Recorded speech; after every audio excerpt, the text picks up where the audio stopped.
Assalamualaikum dan salam. Malaysia Madani kembali membicarakan 5 berita pilihan dalam berita 5@5.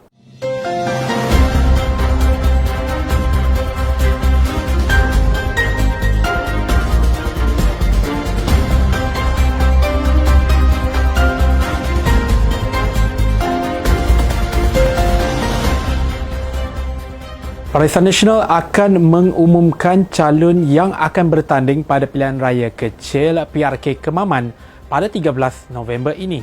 Badan Perhubungan UMNO Negeri Terengganu Datuk Seri Ahmad Said berkata pengumuman itu akan dibuat oleh Timbalan Perdana Menteri Datuk Seri Dr. Ahmad Zahid Hamidi yang juga Presiden Barisan Nasional dalam masa terdekat. Dan juga bekas Menteri Besar Terengganu itu turut mengesahkan bahawa beliau tidak akan bertanding pada PRK tersebut dan turut memberi bayangan akan berlaku satu kejutan besar di mana calon yang bertanding merupakan individu yang terkenal. Dan juga pengarah jentera Barisan Nasional PRK itu turut menasihatkan agar semua pihak tidak membuat sebarang spekulasi mengenai calon sehingga namanya diumumkan. Beliau memaklumkan telah menetapkan sasaran untuk mendapat 550 undi bagi satu cawangan dan berharap perkara tersebut akan menjadi kenyataan dengan bantuan jentera dari seluruh negara termasuk MCA dan MIC. Terdekat pada pilihan raya umum ke-15 yang lalu, Cik Alif menang dengan majoriti 27,179 undi dengan meraih 65,714 undi dalam pertarungan 4 penjuru mengalahkan calon BN Ahmad Said 38,535 undi, calon Pakatan Harapan Hasuni Sudin 8,340 undi dan calon pejuang Rosli Abdul Ghani 500. Ahli Majlis Kerja Tertinggi UMNO Datuk Seri Ahmad Maslan menegaskan bahawa UMNO tidak terlibat sama sekali menarik sokongan dua ahli parlimen daripada Perikatan Nasional untuk menyokong Perdana Menteri Datuk Seri Anwar Ibrahim. Beliau berkata perkara tersebut tidak perlu dilakukan kerana tiada keperluan untuk menarik sokongan daripada pihak pembangkang kerana Kerajaan Perpaduan kini memiliki 148 ahli parlimen. Beliau juga Timbalan Menteri Kewangan menegaskan tiada pimpinan UMNO yang terlibat dalam memujuk ahli parlimen Perikatan Nasional. Meskipun Parti Peribumi Bersatu Malaysia pernah menarik sokongan 16 ahli parlimen UMNO selepas pilihan raya umum ke-14 yang lalu. Terdahulu pada Jumaat lalu, Setiausaha Agong PN Datuk Seri Hamzah Zainuddin dilaporkan sedang mengumpul bukti berhubung dakwaan ugutan yang diterima ahli parlimen pembangkang supaya menyokong Kerajaan Perpaduan.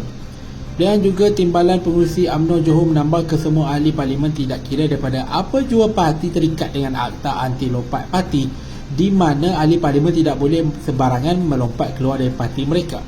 Katanya mereka boleh menyatakan sokongan tetapi jika mereka keluar daripada parti, akan berlaku pilihan raya kecil di kawasan mereka berdasarkan Undang-Undang Akta Lompat Parti.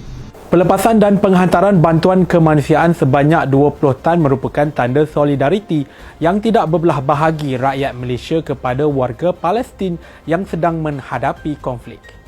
Timbalan Perdana Menteri Datuk Seri Dr. Ahmad Zahid Hamidi berkata sumbangan tersebut adalah hasil kutipan yang dibuat daripada orang ramai sejak terjadinya peperangan bagi membantu rakyat Palestin yang terkesan.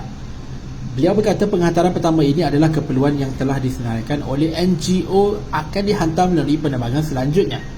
Terdahulu Perdana Menteri dalam mesyuarat Jemaah Menteri sebelum ini telah menyatakan persetujuan untuk menggunakan sebahagian daripada 100 juta kutipan yang telah dibuat oleh Kerajaan Malaysia dan Kementerian Luar Negeri bagi digunakan kepada pelajar-pelajar Palestin yang berada di Malaysia dalam membiayai sebahagian daripada kos sara hidup, pengajian dan beberapa kos yang lain terlibat.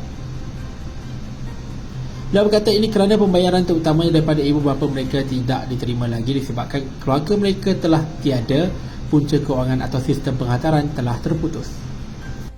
Masyarakat India di Negeri Sembilan tidak perlu bimbang kerana mereka akan terus mendapat pembelaan dari pihak Kerajaan Perpaduan di negeri ini, kata Datuk Seri Jalaluddin Alia. Dan juga Esko Kanan Kerajaan Negeri Sembilan memberitahu hal sedemikian ketika berucap dalam majlis sambutan di Pabali 2023 peringkat Parlimen Jelebu di Simpang Pertang semalam, di mana ia turut dihadiri oleh Muhammad Razi Muhammad Ali, Adun Sungai Lui dan Subramaniam, Timbalan Ketua MIC Negeri Sembilan. Dia turut menasihatkan masyarakat kaum India untuk terus mengekalkan semangat perpaduan antara kaum yang telah terbina sejak sekian lama dengan membentuk amalan saling hormat menghormati antara kaum.